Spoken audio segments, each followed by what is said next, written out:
A paz do Senhor, adolescentes. Estamos aqui para mais uma aula de número 9. Eu sou o pastor Eric e aqui comigo para essa lição estão os nossos irmãos. A paz do Senhor, adolescentes. Eu sou o João Pedro. A paz do Senhor, adolescentes. Eu sou a Isabela. A paz do Senhor, adolescentes. Meu nome é Vitória e é um prazer estar aqui. Nós somos aqui da Assembleia de Deus Marcas do Evangelho, aqui em Campo Grande, Cariacica, Espírito Santo, Brasil. Então sinta-se à vontade para estar conosco nesta hora, né, Vitória? Se você é um visitante, seja muito bem-vindo. Coloca aqui nos comentários de onde é que você está nos visitando. Conta pra gente como você nos conheceu. Curta, compartilhe, comente o que você está achando e se inscreva no canal porque nós temos conteúdos para todas as idades. Fiquem à vontade e pra gente dar início de fato à nossa aula, vamos orar. Senhor, meu Deus e Pai, neste momento eu quero agradecer por mais uma oportunidade de nós estarmos aqui assistindo o EBD, que o Senhor possa nos usar, ó Pai, que cada adolescente possa ser tocado por essa palavra. É assim que eu te peço, em nome de Jesus. Amém. A paz do Senhor, adolescentes, meu nome é Lara e vim aqui gravar com vocês o texto bíblico que se encontra em 1 Crônicas, capítulo 11, versículo 9. E Davi tornava-se cada vez mais forte porque o Senhor dos Exércitos era com ele. E foi isso, adolescentes, tchau! Então, adolescentes, vocês estão estudando aí a lição a respeito da história do povo escolhido. Vocês estão estudando aí no decorrer de todo o trimestre. Estamos adentrando aí na lição de número 9, que tem por tema o reino de Davi. Vamos estudar hoje de maneira mais afinca, mais detalhada, sobre os relatos deste reinado de Davi, quem era Davi, quem foi esse homem, como que ele chegou ao poder da governância de Israel e como que vai ter também os seus erros e acerto no decorrer de toda a sua trajetória. Continue conosco aí, ligado, você vai aprender muito e espero que esse conteúdo aqui sirva de aprendizado para as nossas vidas. Bom, adolescentes, na lição passada nós vimos a história de Davi desde quando ele foi ungido até quando ele assumiu o trono. Mas será que vocês sabem essa história com riqueza de detalhes?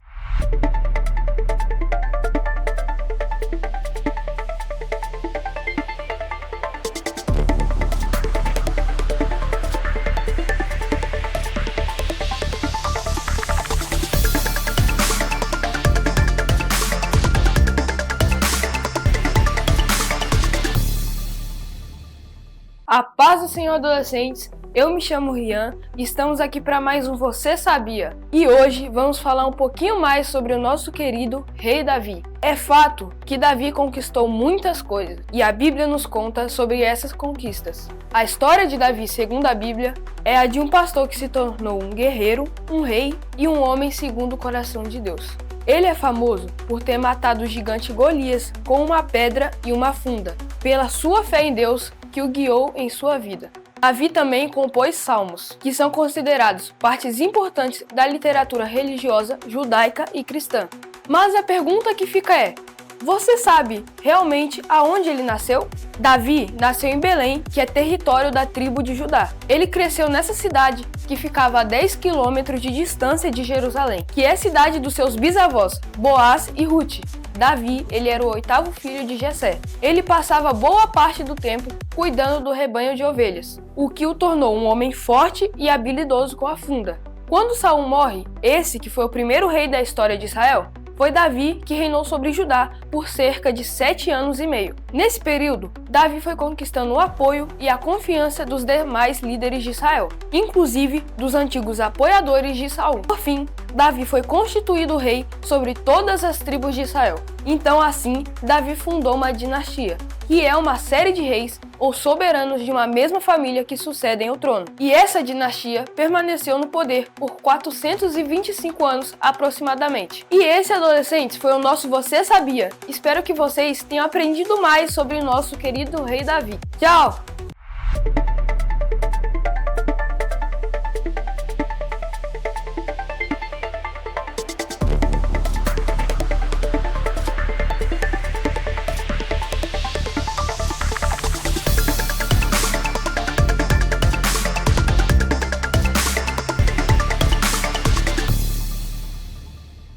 glória a Deus pelos ensinamentos preciosos que nós podemos aprender com a história de Davi. E como vocês viram, ele foi um rei muito bem sucedido. Ele tinha um exército com muitos soldados, ganhou muitas guerras, era muito bem estruturado, muito bem organizado, mas se ele venceu guerras, significa que ele tinha muitos inimigos. E quem foram esses inimigos? Ele teve muitos inimigos. Um dos mais conhecidos são os filisteus, nós também temos os amonitas, nós também temos os moabitas e temos os sírios, que eram todos inimigos não só de Davi, mas também foram inimigos do povo de Israel em toda a sua trajetória na história bíblica. Porém, tudo que Davi conquistou de maneira digna e poderosa trouxe para ele experiência, e isso trouxe uma experiência para ele como um guerreiro, não só como um homem, não só como um servo de Deus, mas como um guerreiro. Então isso tornou ele um homem eficaz em batalhas, um homem conhecido e temido em batalhas. Então ele era muito respeitado e, além disso tudo, ele tinha Deus na direção das suas pelejas. Ele obteve uma conquista muito importante, já que nós estamos falando de uma conquista que é importante dele, que foi o quê? Justamente a questão da conquista de Jerusalém. Porque a cidade de Jerusalém era uma cidade edificada e era também uma cidade muito bem localizada, porque ela ficava no centro da cidade. E por ela ficar no centro da cidade e no alto, ela não ficava no baixo, por ela estar num lugar bem estratégico, então ela era muito assediada, porque eles viviam em batalhas, viviam em guerras, e era um lugar difícil de ter acesso por parte dos inimigos, porque tinha como você avistar de longe. Então, se viessem inimigos para poder rodear eles, cercarem eles, ou entrar em batalha com eles, eles tinham como localizar de longe. Um dos detalhes importantes dessa conquista de Davi foi justamente a tomada de Jerusalém para o seu poder. E quando ele toma Jerusalém, então, Jerusalém que era edificada pelos jebuseus, era uma cidade que pertencia ao povo cananeu, que Deus deu, então, essa terra, e propriamente dito também Jerusalém, como uma promessa para o povo de Israel. Então, quando ele toma Jerusalém, que ele faz em Jerusalém o seu lugar estratégico, ele estabeleceu ali, então, depois disso, da sua conquista,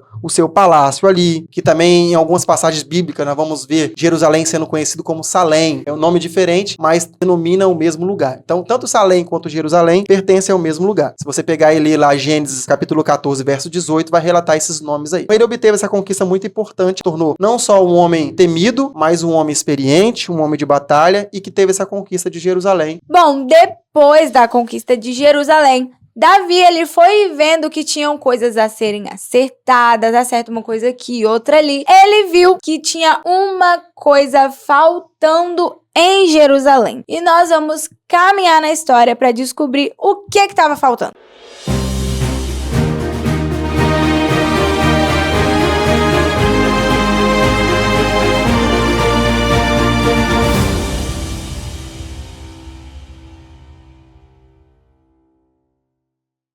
Sejam muito bem-vindos a mais um Caminhando pela História. Hoje nós iremos conhecer a história mais emocionante do Antigo Testamento. Você sabe qual é?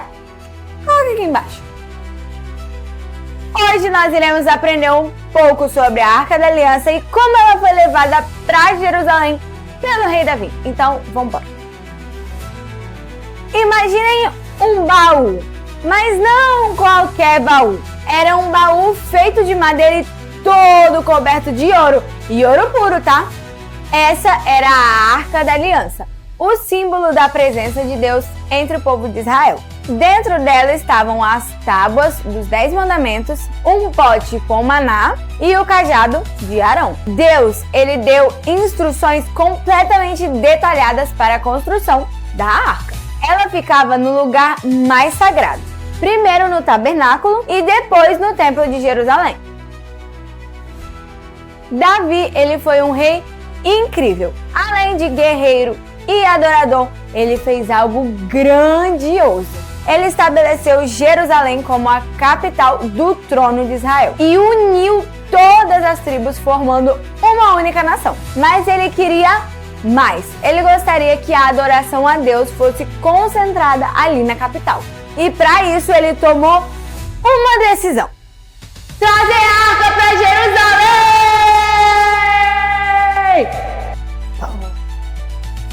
Pessoal, na emoção do momento, Davi cometeu um grande erro. Ele colocou a Arca da Aliança em carros de boi. Vocês acham mesmo que isso deu certo? Não.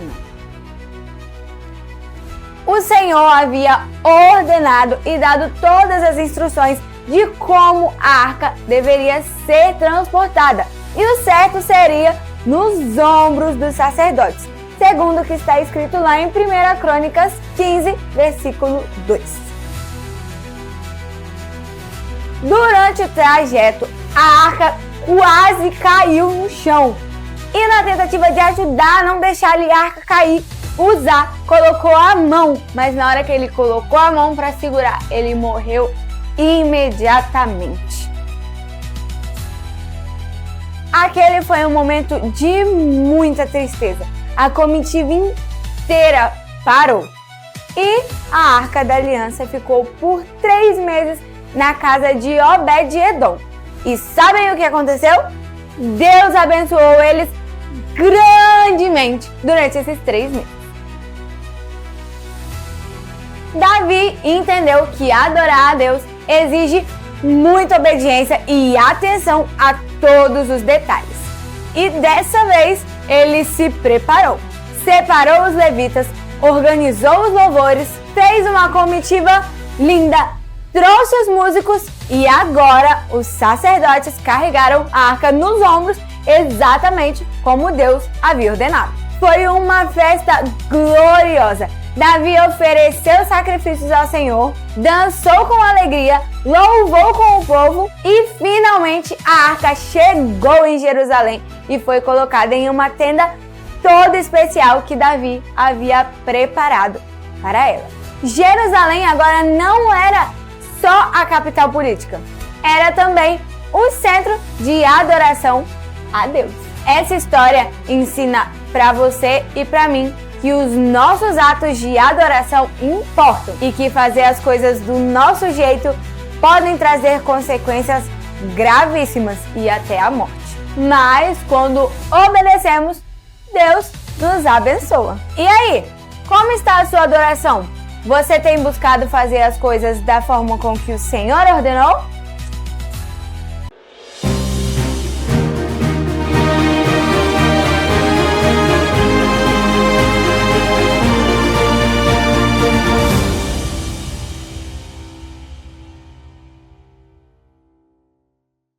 Então, adolescentes, vocês viram toda essa trajetória de Davi, sobre a conquista da Arca da Aliança, sobre todas as vitórias que ele teve, mas vocês acham que sempre foi assim? Não! Claro que não. Nem tudo são flores, então Davi errou muito e o nosso pastor vai explicar um pouco sobre esses erros de Davi.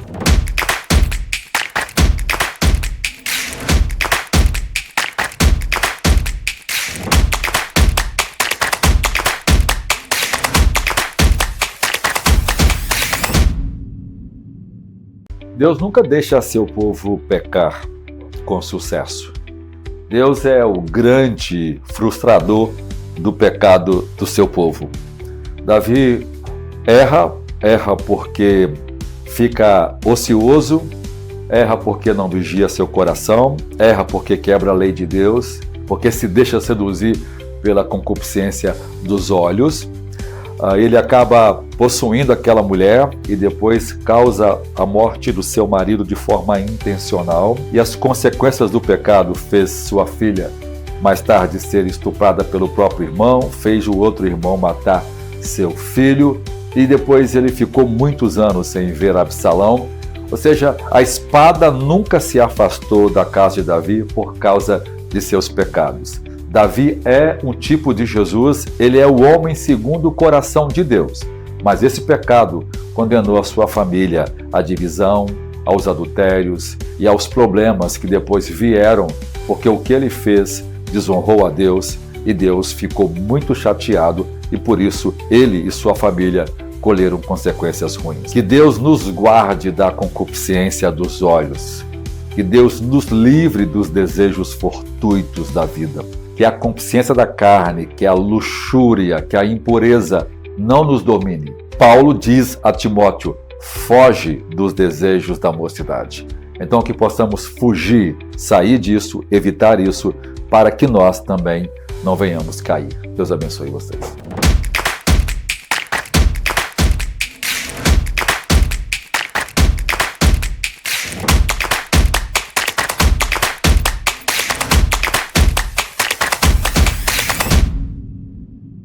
Adolescentes, nós sabemos que Davi, ele ficou conhecido, e todos nós sabemos disso, que ele ficou conhecido como um homem segundo o coração de Deus. Mas nós vimos aqui também que ele errou, assim como também ele acertou e conquistou muitas coisas. Só que este erro de Davi foi um erro grave. Foi um erro que trouxe muitos prejuízos para ele, não só espirituais, como também físicos, familiares, porque afetou também a sua família, esse grande erro de Davi. Porém, Deus nunca deixa um servo dele desamparado. E Deus também nunca deixa um servo sem alertar ele do perigo do seu pecado e do seu erro. Então, Vitória, nós sabemos também que Deus não deixou o erro de Davi impune. Isso mesmo, Deus ele sempre usa pessoas para nos auxiliar, e com Davi não foi diferente. Deus usou o profeta Natan para contar por meio de uma parábola, e essa parábola diz o seguinte: lá em 2 Samuel 12 diz assim: e o Senhor enviou Natan a Davi, e entrando ele a Davi, disse-lhe: havia numa cidade 2 homens, um rico e outro pobre. O rico tinha muitíssimas ovelhas e vacas, mas o pobre não tinha coisa nenhuma, senão uma pequena cordeira que comprara e criara. E ela havia crescido com ele e com seus filhos igualmente. Do seu bocado comia e do seu copo bebia, e dormia em seu regaço, e a tinha como filha. E vindo um viajante ao homem rico, deixou este de tomar das suas ovelhas e das suas vacas para guisar para o viajante que viera a ele. E tomou a cordeira do homem pobre e a preparou para o homem que viera a ele. O profeta Natan, adolescentes, falou com Davi por meio de parábolas, que é uma forma simples, ilustrada, usando coisas do cotidiano para explicar aquilo que a gente precisa realmente entender. Se vocês não lembram, eu vou lembrar vocês. Davi, antes de se tornar rei, ele era pastor de ovelhas. Então, o Senhor usou, por meio do profeta Natan, as ovelhas para explicar aquilo que Davi tinha errado. A ovelha que o profeta Natan tinha dito que foi levada para o homem rico, ela representava a esposa de Urias, que foi com quem Davi acabou caindo e pecando. Depois disso tudo, adolescentes, Davi ele ficou extremamente irado, mas ele entendeu a gravidade do seu pecado, ele entendeu tudo o que ele tinha feito. Mas será que ficou desse jeito a história? Não, Vitória. Não ficou desse jeito. Pois é, adolescentes. Mesmo Natan lembrando sobre o pecado de Davi, Deus foi misericordioso sobre a vida dele e o perdoou. Mas, mesmo assim, teve as consequências do pecado. Deus fez Davi lembrar de toda a trajetória, de todo o passado dele. De quando Deus tirou o povo da terra do Egito, de quando Deus livrou Davi, quando Davi pecou. Isso nos ajuda a refletir sobre o que nós fazemos hoje em dia. Mesmo quando nós pecamos e erramos, quando pedimos perdão, Deus nos perdoa. Mas ainda assim tem suas consequências. Porque, mesmo Deus perdoando, aconteceu muitas coisas ruins sobre a vida de Davi. Trouxe guerra, trouxe destruição, trouxe morte. Porque esse era o fruto do pecado de Davi. Então, adolescentes, nós precisamos tomar muito cuidado com o que nós fazemos hoje. Muitas pessoas pensam que quando Deus perdoa, elas estão livres de todas as consequências. Mas isso é mentira. Nós precisamos tomar muito cuidado com as coisas que fazemos hoje, porque nós precisamos saber que amanhã isso trará consequências terríveis para nossas vidas. E não somente pra gente. O pecado de Davi acabou trazendo consequências para uma geração inteira. Então, adolescentes, a gente precisa hoje pensar nas atitudes que a gente tem, no nosso comportamento, nas coisas que a gente vai ou quer fazer, porque não é só você que vai sofrer as consequências. Uma geração inteira pode sofrer. O ocorrido, a catástrofe que aconteceu, foi justamente dentro da família de Davi. Então não foi algo longe dele. Não era em situações que ele não tinha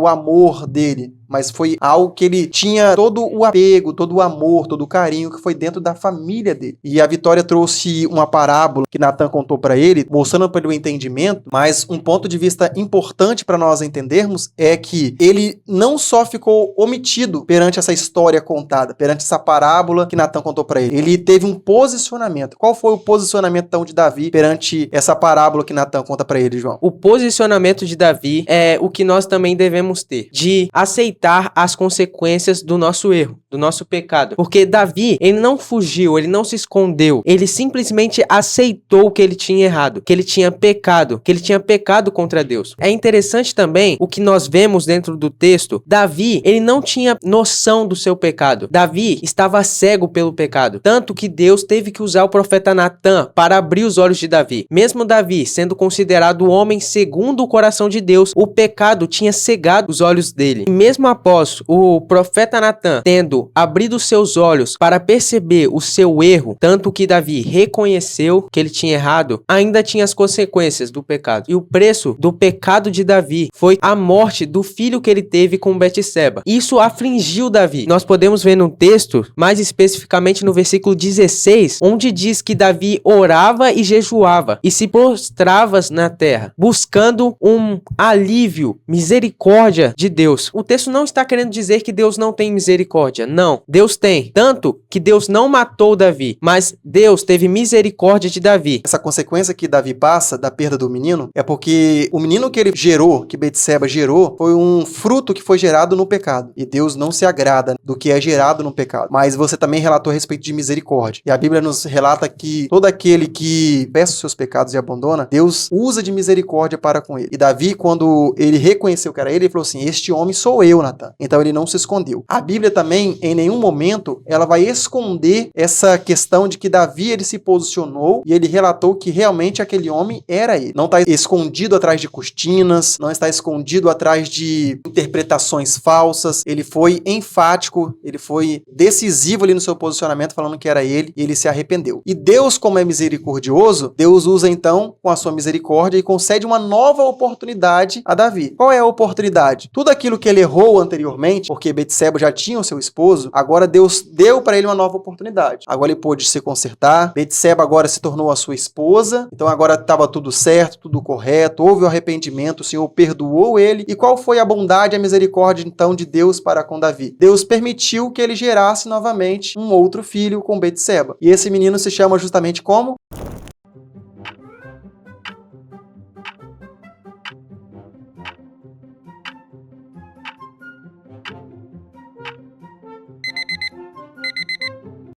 Se você respondeu aí no chat Salomão, exatamente isso. O nome dessa criança foi Salomão, que foi um dos homens mais sábios de toda a história da humanidade. Então Deus não deu para ele somente um filho, Deus deu para ele, adolescentes, um sucessor. Porque quem se tornou o sucessor do trono de Davi pós a morte dele foi justamente Salomão. Então demonstrando que, apesar do erro, apesar de tudo aquilo que Davi conquistou, mas também do seu erro, Deus deu para ele uma nova oportunidade. E essa nova oportunidade foi um filho que estava pronto para assumir o reinado que ele deixaria então por vir de todo Israel. Deus é sim misericordioso, Deus é sim piedoso, e Deus pode então fazer das nossas vidas, das nossas casas, das nossas famílias sempre o melhor se nós confessarmos os nossos pecados e deixar. Entendeu, adolescentes? Então, todos os erros que vocês têm cometido, quer seja desobediência a pais, desobediência às lideranças, quer seja erros cometidos em momentos e situações que ninguém está te acompanhando ali da tua igreja, do teu ministério. Então, todos os lugares que você estiver,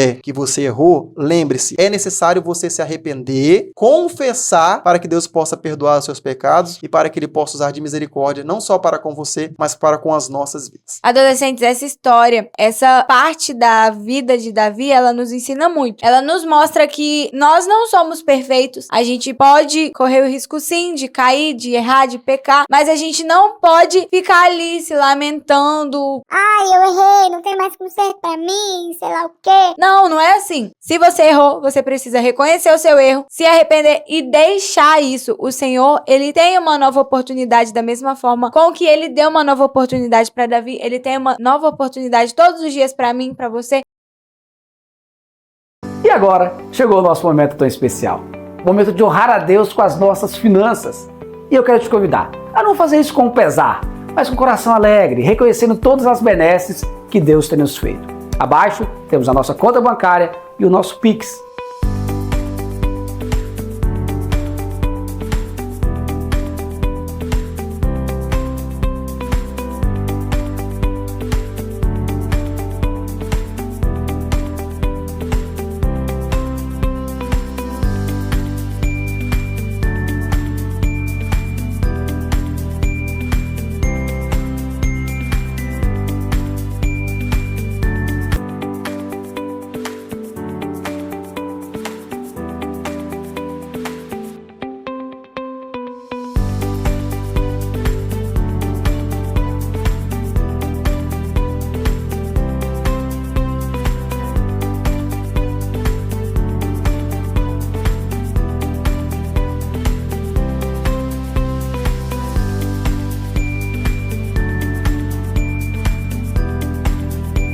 Mas eu queria te convidar também para um outro projeto, o Projeto Mil Valentes. A intenção é adquirirmos este espaço que Deus tem usado para abençoar tantas vidas, e você pode ser um contribuidor dessa obra. Provérbios 3:9 diz: honra a Deus com a sua renda e com as suas primícias, e serão fartos os teus celeiros. A promessa de Deus. Então, com esse ato de fé, oferte na casa de Deus e seja abençoado em nome de Jesus.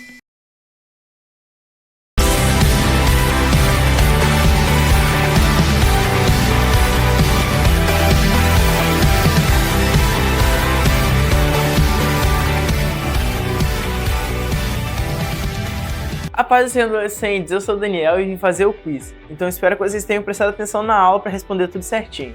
Primeira pergunta: o que Davi fez ao trazer a Arca da Aliança para Jerusalém? Alternativa A: criou um trono real para a Arca. Alternativa B: ordenou o jejum nacional. Alternativa C: declarou Jerusalém capital espiritual. E alternativa D: dançou com humildade sem usar sua capa real. Tempo na tela.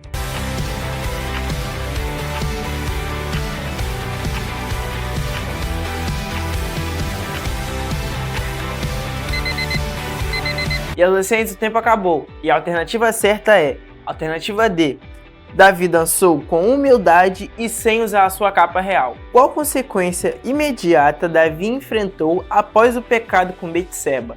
Alternativa A: foi impedido de construir o templo. Alternativa B: foi expulso de Jerusalém por Absalão. Alternativa C: seu filho com Betseba morreu. E alternativa D: o exército perdeu para os filisteus. Tempo na tela.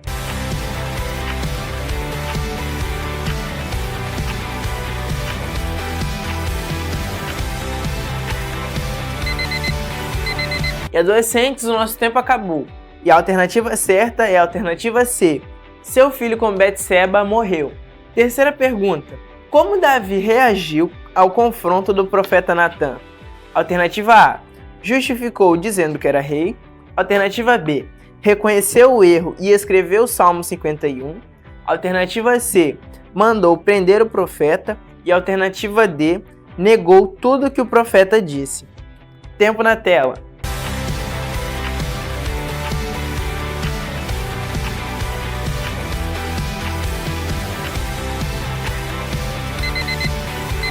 Adolescentes, nosso tempo acabou. E se você responder a alternativa B, parabéns, você acertou. Davi reconheceu seu erro e escreveu o Salmo 51. Quarta pergunta: o que melhor expressa Davi como homem segundo o coração de Deus? Alternativa A: sua força e vitórias em batalhas. Alternativa B: nomear Salomão como sucessor. Alternativa C: sua paixão por Deus e arrependimento sincero.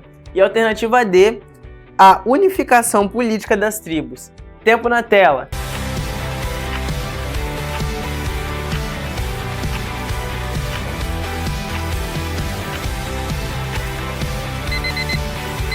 E adolescentes, o nosso tempo acabou.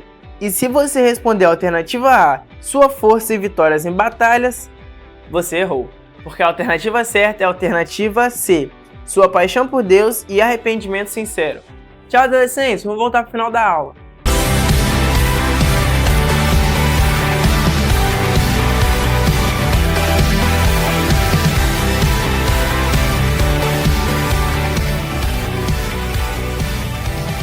Glória a Deus, então, pela sua vida, adolescente, que nos acompanhou, que pôde aprender mais dessa lição maravilhosa. Você também, visitante que esteve conosco, foi um prazer enorme recebê-lo aqui. Mas agora nós estamos chegando ao final da nossa aula. Senhor, meu Deus, meu Pai, muito obrigado, Deus, por mais essa oportunidade, Pai, que o Senhor nos deu de estarmos ouvindo, Deus, essa aula.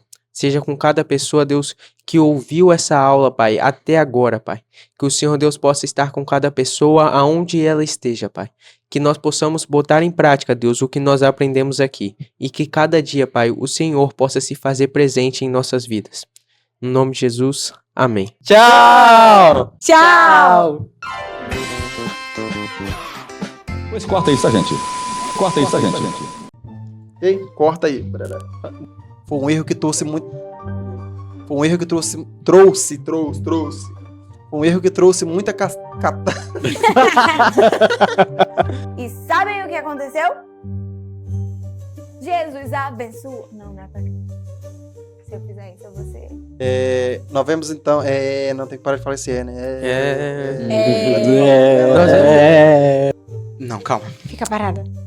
Eu tô tentando te fazer ficar parada. Eu tô aqui. Perdão. Pera. Foi um erro que trouxe. Simples, mas que ele tinha muitos inimigos. Pastor Eric, pode falar um pouquinho sobre os inimigos de Davi? Nossa, ela deu um pano, né? Tchau! Pelo amor de Deus. Foi um erro que trouxe muita catástrofe. Davi, antes disso, misericórdia. Olha lá. Foi um erro que trouxe muito. Foi um erro que trouxe. Agora, Tchau! Oh, meu Deus, a gente quer dar tchau! Pois corta isso, tá, gente? Corta isso, tá, gente?